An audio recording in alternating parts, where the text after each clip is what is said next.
Vamos abrir as nossas Bíblias, no livro de Atos, no capítulo 2, um texto bem conhecido.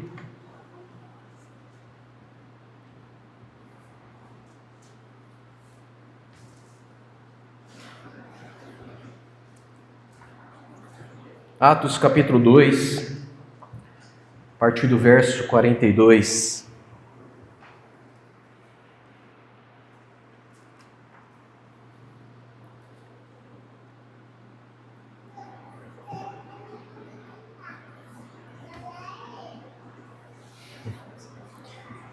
Diz o texto bíblico: perseveravam na doutrina dos apóstolos, na comunhão, no partir do pão e nas orações, e em toda a alma havia temor. Muitas maravilhas e sinais se faziam pelos apóstolos, e todos os que criam estavam juntos e tinham tudo em comum. Vendiam suas propriedades e bens e repartiam com todos, segundo cada um havia necessidade. E perseverando unânimes todos os dias no templo, partindo o pão em casa, comiam juntos com alegria e singeleza de coração, louvando a Deus e caindo na graça de todo o povo. Pai, nós damos graças pela Tua palavra. Ela, Senhor, é uma semente viva, ela é o pão vivo, assim como Cristo, que nos revela, Senhor, as mudanças necessárias, que nos confronta, que nos corta, que nos transforma. Que o nosso entendimento seja renovado nessa manhã, Pai, e possamos ser mudados ao contemplarmos a Tua glória através da verdade da Escritura. Em nome santo de Jesus. Meus irmãos, eu tenho tentado trabalhar uma linha de raciocínio aqui já há alguns meses, ligando alguns pontos, desde o estudo que nós fizemos sobre a primeira carta de Pedro, onde nós abordamos ali a grande salvação de Cristo e como essa salvação ela redunda em frutos na nossa vida, como a alegria perene que não depende da circunstância, como o comportamento prático dessa fé. Nessa carta nós abordamos as transformações que a alegria da salvação produz no nosso coração, uma vez que nós somos impactados por ela. E depois a gente tentou trabalhar as cartas de Apocalipse, falando ali sobre cada carta, sobre o aspecto histórico, como também a aplicação prática para os nossos dias de hoje. Como essas cartas elas são atemporais e elas podem demonstrar alguns aspectos da igreja como um todo, tanto naquela época como ao longo da história, como nos dias modernos também. E por fim, nós terminamos algumas semanas atrás sobre a expressão prática dessa fé. Nós falamos sobre uma série, comentamos aí sobre semear ações, tentando conectar essa fé que nós dizemos acreditar, nós somos abraçados, alcançados por essa graça com aquilo que nós fazemos. Conectar o que cremos com aquilo que nós fazemos nos nossos dias. E não fugindo dessa continuação, dessa construção de mentalidade, a minha intenção nessa manhã é continuar trazendo para nós um ponto de reflexão sobre essa mudança transformadora que ocorre primeiramente no nosso coração através da salvação e que se desdobra em frutos na nossa vida. Então ela vem, penetra na nossa mente, transforma a nossa visão em questão de mundo, de princípios, de valores, toca profundamente a nossa alma, ao ponto de nos fazer apaixonar por Cristo e querer viver uma vida para Ele, e se desdobra num aspecto prático, como nós falamos nas últimas mensagens. Esse texto é um texto muito conhecido, principalmente para quem já é cristão há algum tempo, mas ele apresenta para nós esse aspecto prático, ele apresenta para nós como o fervor, como a comunhão e a frutificação na vida de um cristão, ele não ocorre mediante algumas campanhas, por exemplo, né? Ele não ocorre através de estratégias, não ocorre através de palavras de motivação, ele não ocorre através de estratégias de marketing, estratégias instagramáveis, mas essa transformação e essa comunidade que prevalece, que permanece ao decorrer da história, uma igreja que é sustentável a inúmeras gerações, ela é pautada pela permanência fiel nos fundamentos daquilo que o próprio Cristo estabeleceu para o seu corpo, para a sua família de filhos, para a sua igreja. Então, a minha intenção ao trazer esse texto novamente, que é muito conhecido, é apresentar como que essa construção de uma comunidade sustentável começa na vida privada e vai atingindo cada esfera pública nossa, cada relação que a gente tem ao nosso redor, e como que isso é determinante para a formação cultural de um povo e uma identidade de uma comunidade. Então, Atos 2 aqui para nós, ele apresenta uma forma de se relacionar, uma forma de se conectar uns aos outros, uma forma de adorar a Deus, e nos mostra como que o início da igreja, como a grande maioria aqui já sabe, mostra uma comunidade viva, uma comunidade pulsante, que primeiramente nasce não por estratégia, mas nasce pelo derramamento do Espírito citado ali nesse livro. Promessa, aliás, de Joel, né? Promessa de Joel, capítulo 2, que sobre toda a carne seria derramado o Espírito Santo. Então, primeiramente, a gente precisa entender aqui conosco que essa comunidade sustentável, que é o que nós queremos viver como igreja, e não só viver, mas passar para os nossos filhos, passar para as próximas gerações, ela começa com um derramamento do Espírito. Se não for pelo Espírito Santo, nada vai ser sustentável. Se o Espírito Santo não agir na nossa vida, se não agir no meu coração, no seu coração, se o Espírito Santo não for diariamente sendo derramado sobre nós, nada, essa comunidade aqui ela não vai permanecer. Tanto essa como qualquer outra comunidade. Uma comunidade ela não é fruto de estratégia, ela é fruto do derramamento do Espírito sobre o coração humano e como esse coração resolve agora obedecer o Evangelho. É isso que Pedro vai falar quando ele está pregando ali, todo mundo está alvoroçado com aquilo que está acontecendo e Pedro levanta para pregar, e ele prega o Evangelho, mostrando que Cristo padeceu pelos pecados, e aí o povo, diante daquela pregação, fala, o que nós devemos fazer? Então, nenhuma ação do Espírito será eficaz se não houver esse questionamento nosso, e agora? O que a gente faz? Para onde a gente vai? Qual é a direção do Senhor? No que eu devo obedecer? No que eu devo me curvar? A que princípio, a que valor, a que mandato de Deus? Então a gente observa nesses primeiros versos, e aqui a gente encontra, nos versículos que nós lemos, o retrato de uma igreja que ao longo do tempo ela vai ter problemas sim, mas é uma igreja que é uma igreja sustentável. Se fala muito sobre sustentabilidade hoje, né? Ambientalismo, essa coisa, né? Vamos trazer esse termo aqui para a vida espiritual, para nós como igreja, né? Uma igreja que é saudável, uma igreja que é sustentável ao longo dos séculos, vai ter problemas sim, mas, como nós falamos, possui as evidências aqui de um derramamento do Espírito e da salvação que alcançou o coração desses irmãos.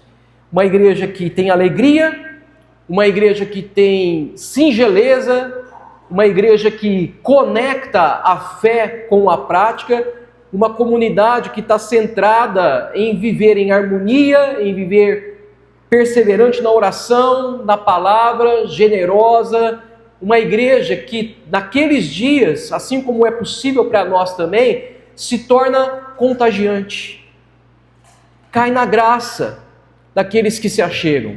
Então, ao olharmos para esse texto, é evidente que aqui eu não quero que a gente fique com aquele saudosismo, né? Se você não sabe o que é saudosismo, é aquela tentativa, nossa, como foi bom aquele tempo, nós não vamos viver mais isso. Não, a ideia não é buscar nostalgia aqui.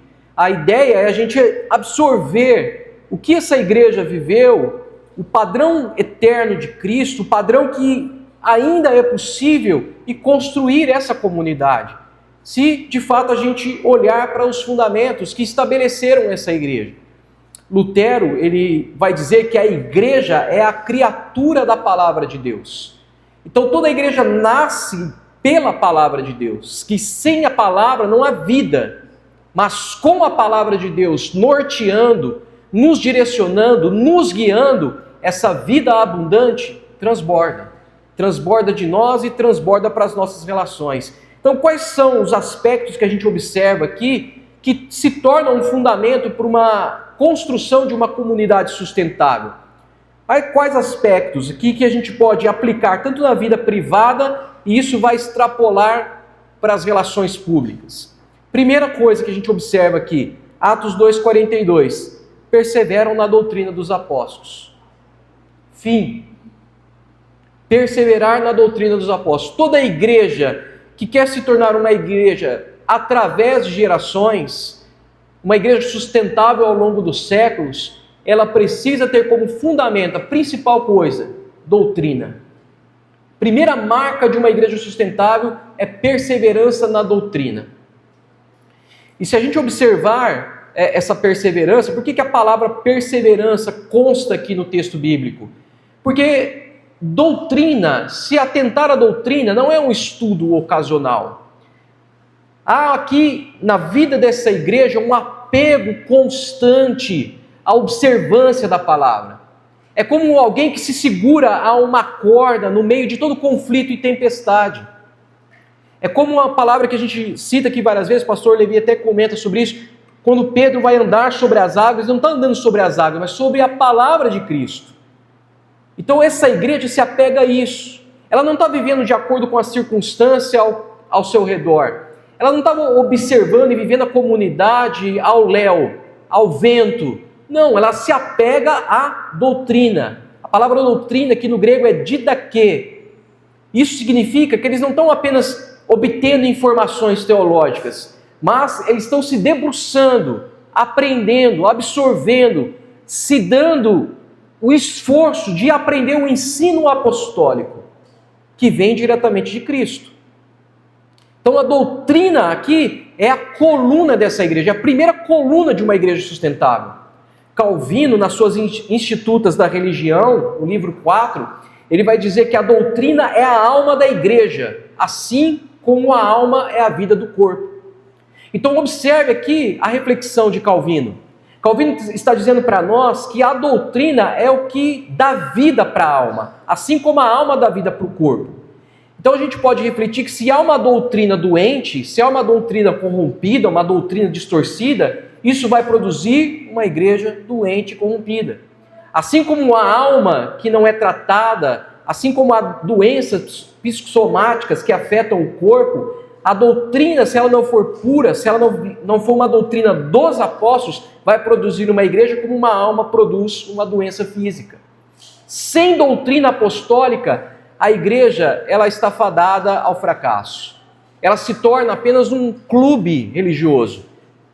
Sem doutrina, a igreja ela pode se tornar tudo, menos igreja. E eu estou falando aqui de doutrina apostólica, fundamentada. Porque se você perguntar para qualquer igreja hoje, todos os membros vão dizer que a sua igreja tem doutrina. Mas a pergunta é, essa doutrina é uma doutrina apostólica, pura, sem distorção? Porque sem doutrina, sem uma doutrina apostólica, uma igreja pode até ter doutrina, mas se for corrompida, vira movimento social, como a gente observa aí. Então a palavra apostólica, a palavra inerrante inclusive, que alguns pastores já nem estão defendendo mais a palavra inerrante, a palavra inerrante é o que define, é o que corrige e é o que conduz uma igreja ao longo dos séculos. Paulo vai reforçar isso para o seu discípulo Timóteo, ao escrever a sua segunda carta para ele, vai dizer, prega a palavra, a tempo e fora de tempo. E ele vai reforçar dizendo que você ouviu de mim, apóstolo, porque eu sou imitador de Cristo, como ele vai escrever aí em Gálatas, sede meus imitadores. Então, o que você ouviu de mim, Timóteo, diz isso a homens, para que esses homens ensinem a outros também. Então, ou seja, uma doutrina apostólica, uma doutrina que não tem distorção. Então a primeira marca da igreja sustentável é essa centralidade apostólica. Não é uma coleção de opiniões, mas é o ensino de Cristo através dos apóstolos que passaram a outros, que chegou até nós. Todo esse ensino apostólico é um ensino que é inspirado por Espírito.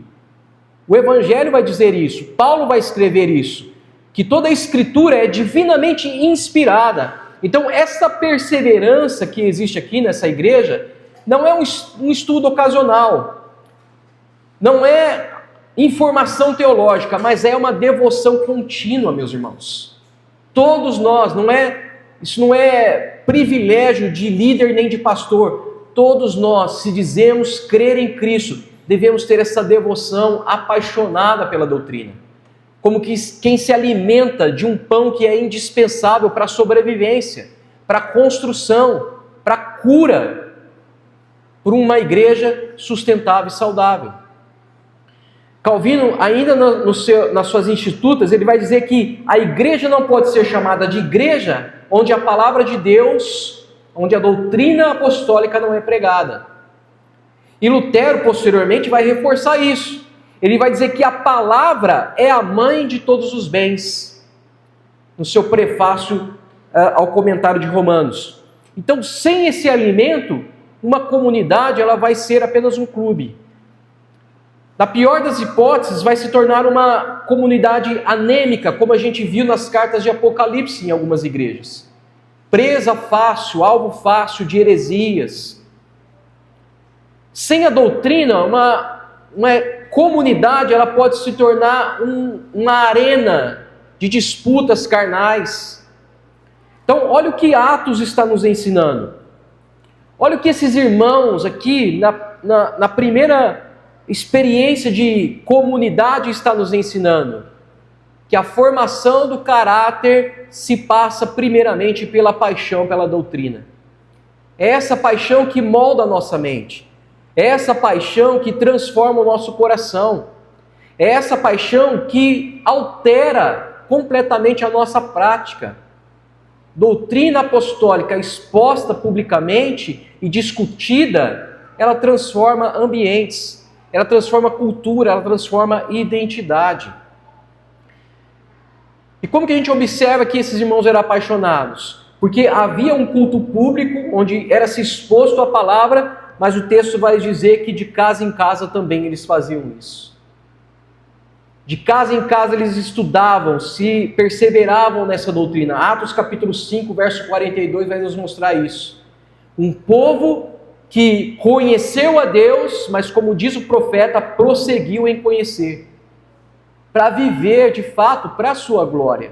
E se nós queremos experimentar isso nesses dias, a gente precisa trazer de volta esse ponto fundamental, mas não como algo que é privilégio da liderança, algo que todos nós, como igreja, como corpo de Cristo, devemos experimentar. Você, meu irmão, e eu, não somos diferentes, nós temos o mesmo acesso. Nós não devemos nos debruçar na doutrina apenas do culto público, que é liderado pela liderança da igreja, como era aqui esses irmãos. Mas nós devemos nos debruçar em casa, esse aspecto privado, nessa vida privada também. Buscar, conhecer e prosseguir em conhecer. Infelizmente, nos nossos dias, na modernidade, a gente corre o risco de trocar esse ensino apostólico por mensagens motivacionais, que vem só para afagar o ego, que vem apenas para aquecer um pouco o nosso ânimo, mas que não tem poder nenhum do Espírito Santo para transformar o nosso caráter, para transformar o nosso coração, para nos humilhar diante da potente mão de Deus. Essa igreja de Atos nos lembra que só a palavra, que só a paixão pela doutrina, estudada não apenas como informação teológica, mas que provém da inspiração do Espírito Santo, pode gerar uma comunidade sustentável, pode gerar em nós maturidade, pode corrigir desvios e pode manter o seu povo, a sua igreja, firme diante das tempestades.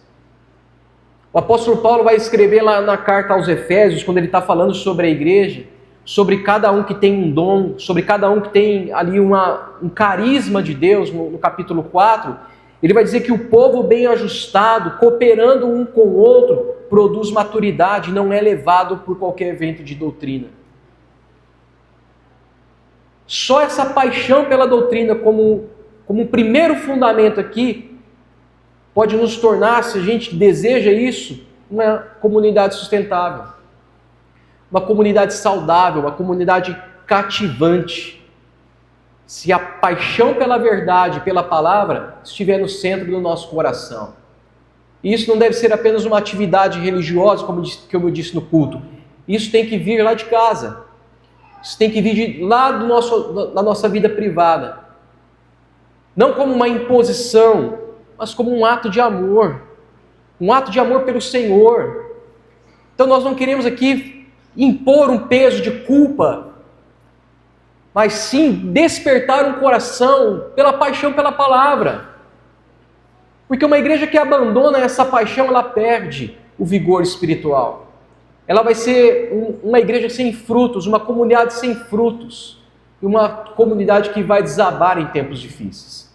Lembre-se que tudo que nós estamos falando aqui é um aspecto que deve ser vivido privado e público. Aqui como comunidade, como irmãos, mas também principalmente no privado. A doutrina começa na vida privada, começa na vida familiar, para depois transbordar nas outras áreas da nossa vida, nas outras esferas de relações que nós temos. Então, perseverar, meus irmãos, implica nessa constância, implica nesse esforço, nessa disposição de permanecer conhecendo o Senhor, mesmo quando o Evangelho nos confronta. O discipulado bíblico, como nós já falamos aqui em outras mensagens, ele não é moldado pelo que nos agrada, mas pelo que nos santifica. Pelo que de fato tem o poder de mudar o nosso interior, a nossa capacidade de ver a vida, de enxergar tudo. Segunda coisa que a gente observa aqui de uma igreja sustentável, nessa igreja de Atos, está no verso 42. Os irmãos, eles perseveravam na comunhão, no partir do pão e nas orações. E os irmãos que já me conhecem há algum tempo sabem o quanto eu sou apegado a essa questão de comunhão, né? Gosto muito disso. Mas há um ponto importante que eu quero levantar aqui, que talvez não esteja claro. Entender sobre comunhão é entender que a comunhão entre nós, como igreja, não é apenas amizade por algo em comum. Aliás, C.S. Lewis vai dizer que a amizade começa assim, quando a gente tem algo em comum. Só que a comunhão bíblica, no sentido da palavra grega que está descrita aqui, que é koinonia, ela é uma comunhão na participação mútua da vida de Cristo e no cuidado uns dos outros. Então, uma comunhão, uma amizade cristã que não me transforma, eu tenho que avaliar. Eu tenho que parar para pensar. Porque essa comunhão aqui é uma vida de Cristo compartilhada que flui do Evangelho. Onde cada um de nós aqui reconhece que nós não somos de nós mesmos. Nós pertencemos ao Senhor e pertencemos uns aos outros. Aliás, é isso que Paulo vai escrever quando ele está falando sobre ceia lá, e ele vai corrigir a igreja de Corinto sobre isso. No capítulo 12, verso 27, ele diz: ora, vós sois o corpo de Cristo e seus membros em particular. Então nós somos membros do corpo de Cristo, mas somos membros uns dos outros também. Então essa comunhão, ela não está pautada apenas na amizade de um conhecimento, de uma fragilidade que nós temos em comum, mas de uma vida que flui de Cristo ao ponto de nos transformar. O partir do pão aqui, a comunhão e o partir do pão aponta para a ceia do Senhor, que inclusive nessa igreja aqui de Atos, ela era comemorada, ela é relembrada com frequência em todo encontro. Aqui a gente faz apenas uma vez por mês, mas eles faziam todo o encontro, que era justamente para praticar o que Cristo falou, todas as vezes que vos reunirdes. Então eles estavam lembrando diariamente do sacrifício de Cristo, e diariamente nessa comunhão, nesse partir do pão, renovavam a aliança com Cristo e alianças uns com os outros. Lutero, inclusive, ele vai ensinar que a ceia não é apenas uma memória, mas é o meio da graça pelo qual Cristo fortalece a fé dos seus santos. Ele escreve isso no seu livro A Cativa Babilônica da Igreja. Então a mesa do Senhor, ela serve não apenas para a gente se alegrar, mas ela serve principalmente para moldar a nossa vida a Cristo. A mesa do Senhor nos iguala, a mesa do Senhor deveria nos igualar, no sentido de que o nosso caráter é o caráter de Cristo. Então todos nós dependemos desse sangue, todos nós dependemos desse molde. Provérbios vai dizer que o ferro com ferro se afia. Esse é o sentido da comunhão aqui nessa igreja. Não há como nós estarmos na mesa do Senhor e se orgulhar a não ser na cruz de Cristo, como bem apontou o apóstolo Paulo. Então há aqui uma perseverança na doutrina, há aqui uma perseverança na comunhão, no partir do pão e nas orações. Comunhão que tem a ver com o nosso molde dessa vida que flui de Cristo, partir do pão que tem a ver com a nossa aliança com Cristo e uns com os outros, e as orações. Então perceba que a oração aqui não é uma oração apenas privada, é uma oração comunitária. A oração revela como que a igreja primitiva aqui, ela era marcada pela dependência de Deus. Não eram apenas orações individuais. Eu sei que cada um de nós aqui ora. Eu sei que cada um de nós tem o seu aspecto pessoal. Tenho certeza disso. Mas essa igreja, ela participa de orações congregacionais. Orações são como uma expressão de submissão e um clamor para que o Espírito de Deus continue direcionando os seus passos. Spurgeon, em um dos seus sermões sobre oração, ele vai dizer que a verdadeira medida de uma igreja não está no tamanho do seu templo, mas no tamanho das suas reuniões de oração.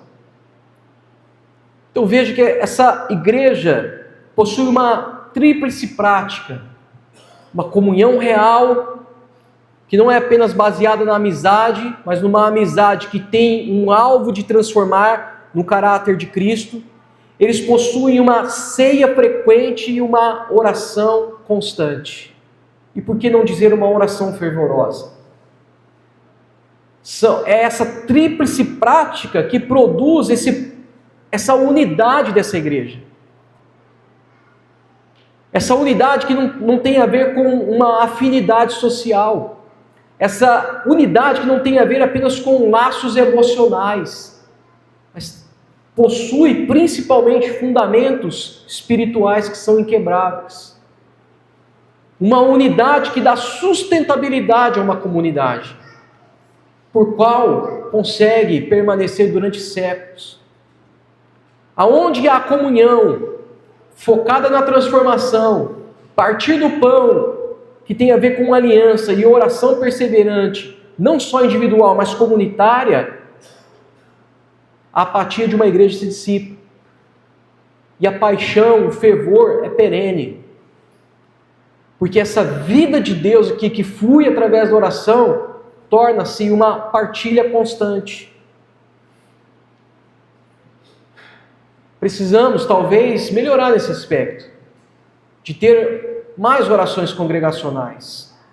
Mas como eu disse, isso é um aspecto não para gerar peso e culpa em nós, mas para trazer talvez consciência de uma prática que precisa acontecer.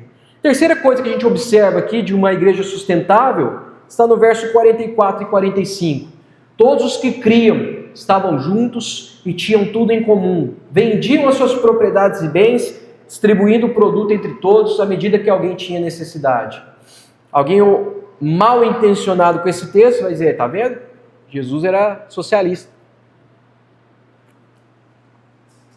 Vamos invadir terra. Mas é importante a gente observar que a igreja primitiva aqui, ela não era comunista. Mas era fruto de uma comunhão movida pelo amor. Era fruto de um amor. que esses irmãos tinham aqui? Eles entendiam, eles compreendiam que nada era seu mais. Que a posse privada, ela não foi abolida. A gente vai olhar isso mais para frente em Atos capítulo 5. Mas o que foi abolido aqui na vida da igreja? O apego. A consciência egoísta do apego. É esse apego a essa terra, aos bens e a qualquer outra coisa que pode se tornar um ídolo, que foi crucificado com a igreja. Com Cristo, aliás. Que a igreja absorve.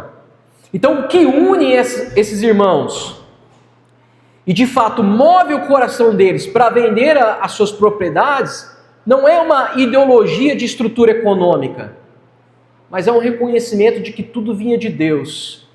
E esse tudo que vinha de Deus não era seu, mas deveria servir para a glória de Cristo. Então, essa generosidade desses irmãos é uma generosidade espontânea. É uma generosidade que parte de um coração que quer doar, que quer se sacrificar, mas isso é feito não pela imposição de algum líder ou de alguma ideologia. Isso é feito, como a gente vai observar em outros textos bíblicos, com alegria. Porque quem quer dar, dá com alegria, com singeleza e não por tristeza, não por coerção, não por manipulação emocional. Ele faz isso porque é fruto de um coração que deseja. Então eles vendem os seus bens não por obrigação, mas de fato por uma compaixão real. No comentário de Calvino sobre esse texto, sobre Atos dos Apóstolos, ele vai comentar o seguinte: Cristo reina verdadeiramente onde o amor fraterno governa as posses. Então Calvino vai dar sustentabilidade a essa ideia, de que é o amor fraterno que governa as posses, não uma imposição, não uma ideologia, é o amor, é fruto do amor. Aqui a gente observa a diaconia na sua essência. É de fato os irmãos servindo as necessidades concretas daquelas pessoas que têm a necessidade por amor, não por imposição, não por ideologia, para que ninguém tenha falta. Uma coluna de uma igreja sustentável. Quem tem, coloca. Quem não tem, tira. Esse deveria ser o parâmetro. Então o texto bíblico aqui para nós apresenta esse princípio. Um evangelho que tem a capacidade de crucificar o nosso egoísmo. Que tem a capacidade de crucificar o nosso individualismo. E que nos dá a consciência de que tudo que nós temos não é nosso, é de Deus. Nós somos apenas administradores. E podemos nos tornar administradores infiéis ou fiéis. Como na parábola dos dons que Deus fala, olha, a um foi dado a 30, a outro foi dado a 10, a 5. Nós somos apenas administradores daquilo que Deus nos dá. Isso é diaconia. Isso é entender que o que eu tenho não é meu. Uma igreja sem diaconia, ela enfraquece. E ela morre. Ela está fadada à falência comunitária. Porque uma igreja sem diaconia é uma igreja egoísta. Agora, quando eu estou falando de igreja, evidentemente, lembre-se que o aspecto individual começa no aspecto individual para se tornar comunitário. Então, se a minha fé é uma fé egoísta, ela é uma fé estéril. O pastor Levi postou esses dias sobre o devocional em Tiago falando sobre isso. Agora, eu preciso entender que generosidade bíblica não é assistencialismo. Não é isso. É fruto de um amor, de uma entrega, de uma manifestação visível de que as coisas dessa terra não ocupam o primeiro lugar no meu coração. É um ato de partilha. É uma pregação silenciosa do Evangelho. Essa prática não apenas supre a necessidade daquele que tem falta, mas testemunha ao mundo de que há um povo cuja a economia não é regida por essa terra.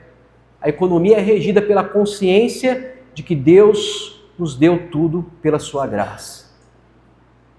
É por isso que a gente vai observar mais para frente, a gente não vai abordar isso, a gente vai observar que há critérios para ajuda. Porque a igreja não é assistencialista. Não é qualquer pessoa que deve receber assistência. Há critérios para isso, mas não é o nosso foco hoje. E por fim, meus irmãos, a quarta coluna que torna uma igreja sustentável é o ritmo, alegria e crescimento. Versos 46 e 47. Diariamente perseveravam unânimes no templo, partiam o pão de casa em casa, tomavam suas refeições com alegria e singeleza de coração, louvando a Deus, contando com a simpatia do povo. Enquanto isso, o Senhor lhes acrescentava dia a dia os que iam sendo salvos. Esse é um texto poderoso para nós, porque revela o ritmo de uma igreja espiritualmente saudável e estável, de uma igreja sustentável. Qual que é o ritmo? Está aqui, culto público e comunhão doméstica. Então a vida cristã ela não é experimentada apenas no culto público. A vida cristã é experimentada principalmente na vida particular. Comunhão doméstica. Então eles partiam o pão de casa em casa, mas também no templo. Esse é o ritmo da igreja saudável. Esse é o ritmo da igreja sustentável, uma vida equilibrada. Atos aqui apresenta para nós o equilíbrio da vida cristã. Um equilíbrio que forma discípulos maduros, que forma gente acessível, que quebra a barreira entre vida de igreja e vida cotidiana. O finado Caio Fábio, é finado, né? Porque agora ele não é. Vamos orar por ele.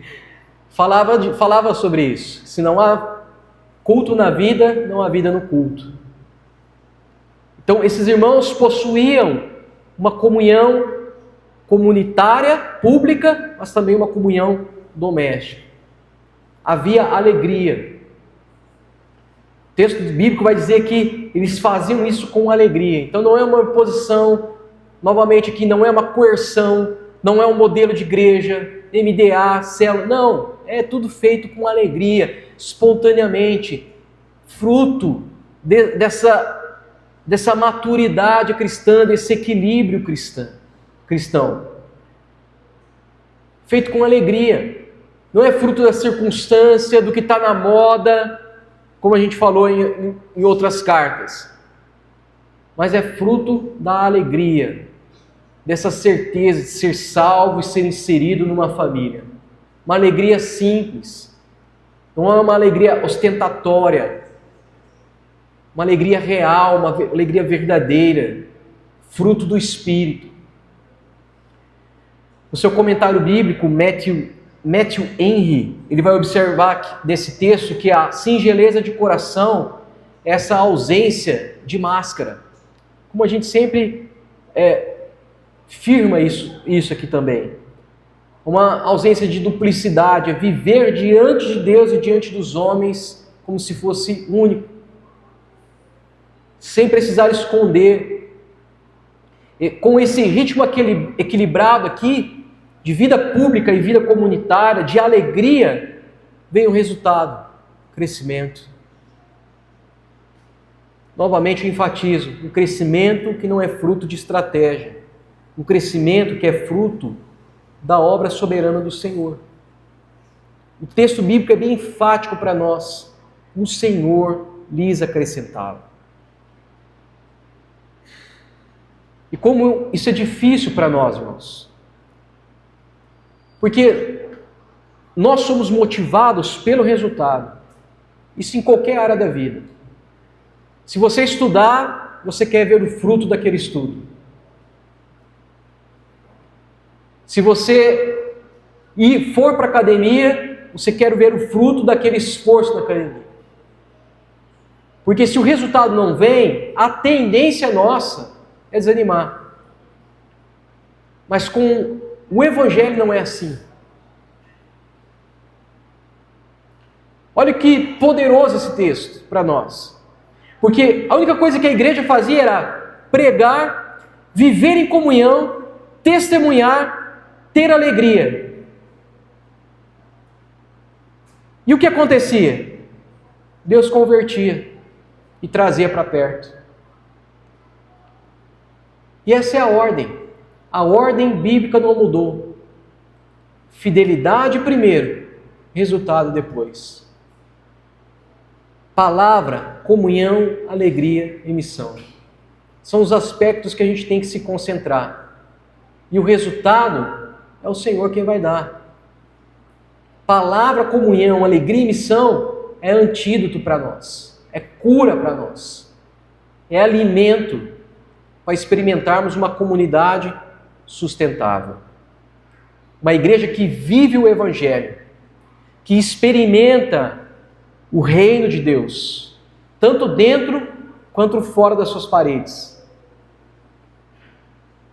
Uma comunidade que tem como fundamento, palavra, comunhão, alegria e missão, é uma igreja que não precisa implorar por unidade, que não precisa implorar por relevância, porque o Senhor, a seu tempo, acrescenta.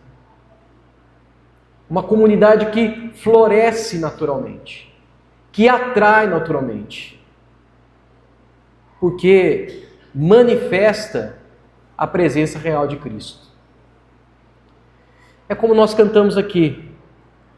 Como seria? Como seria? E aí eu te respondo. Seria como Atos. A visão que Atos 2 nos oferece não é uma visão de uma utopia que a gente não consegue alcançar. É uma utopia inatingível. Se assim for, a palavra de Cristo é falsa. Mas se você crê, como eu acredito que você crê, e eu também creio, Atos 2 é o retrato do que Cristo pode fazer com um povo que escolhe ter como fundamento doutrina, comunhão, oração, missão. Com um povo que escolhe permanecer fiel.